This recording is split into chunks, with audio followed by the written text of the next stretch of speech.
Let's talk about authority bias today, or the idea of silence, or what we might call the silence trap.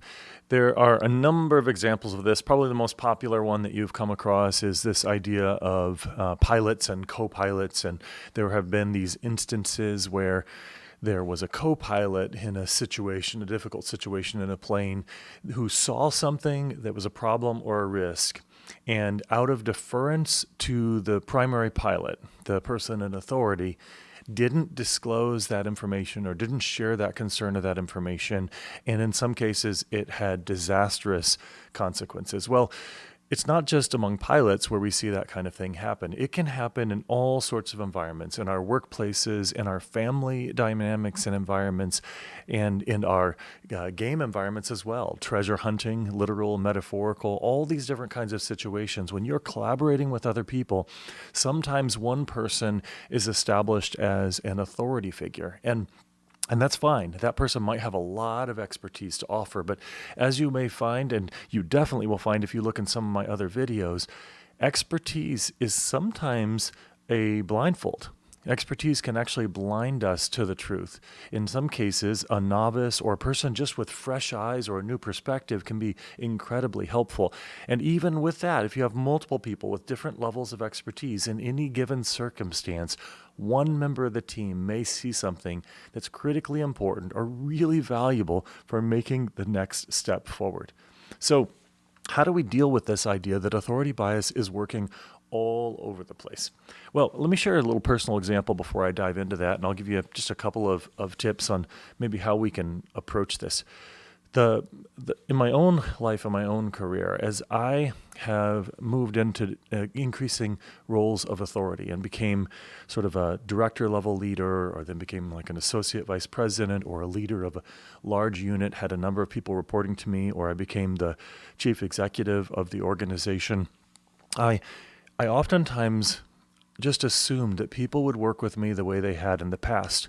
And then we'd gather in a room and we'd brainstorm and work on problems, that I wanted to just be treated as one of the team when we were brainstorming and when we were trying to surface some possibilities or we were bringing observations forward. And I wanted everyone to be able to contribute their ideas equally. And I was naive. The reality was, when I gained this new title, sometimes people would defer. And they wouldn't even speak up because the person in authority, namely myself, said something. And that can lead to a lot of negative results. And in fact, most really self-reflective leaders don't want that, because it actually can hurt them personally, their own leadership and their own role. They realize and they know that it takes a team, and that the people that are closest to a situation oftentimes have better insights and more important observations than maybe a leader who's far away.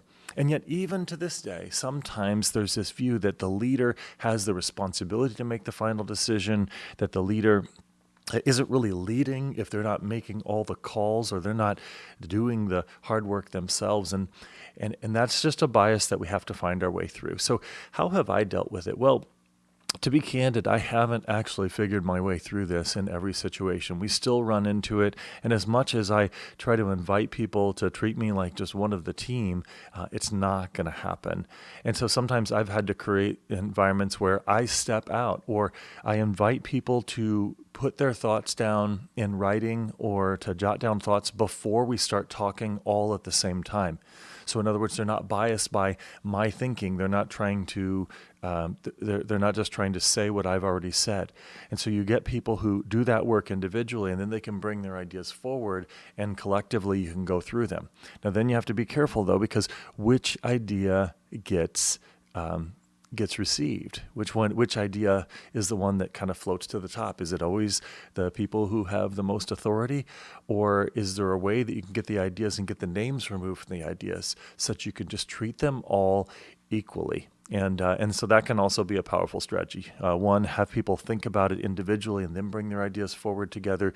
Two, take the ideas and get them in writing and get all the names off of them so that you're not dealing with that kind of authority bias. Now, if you're in a time-sensitive situation, this doesn't always work, but you're just trying to solve a problem together, sometimes it can be really helpful.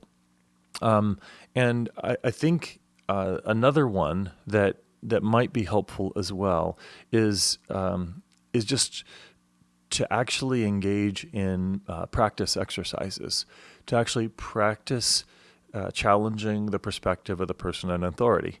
And to do this regularly enough that it becomes kind of normalized. I'm not saying this has to be disrespectful or anything, but create low stakes situations and environments where people can speak up and they can share what they see that challenges the perspective of maybe the person with most authority at any given time.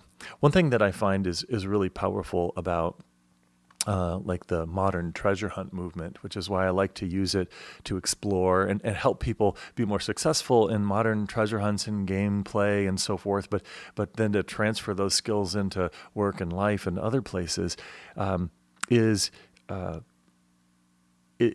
because of this thing that I've talked about before, that truth doesn't really change to accommodate our biases and our preferences and our opinions in a treasure hunt.